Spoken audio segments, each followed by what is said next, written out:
সড়ক দুর্ঘটনাকে কেন্দ্র করে বিলাসীপাড়ার কাজাইকাটায় উত্তপ্ত পরিস্থিতি।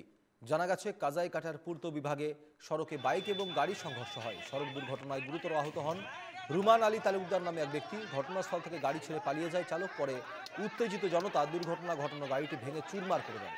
স্থানীয়রা আহত ব্যক্তিকে ধুবড়ী মেডিকেল কলেজে পাঠিয়েছে।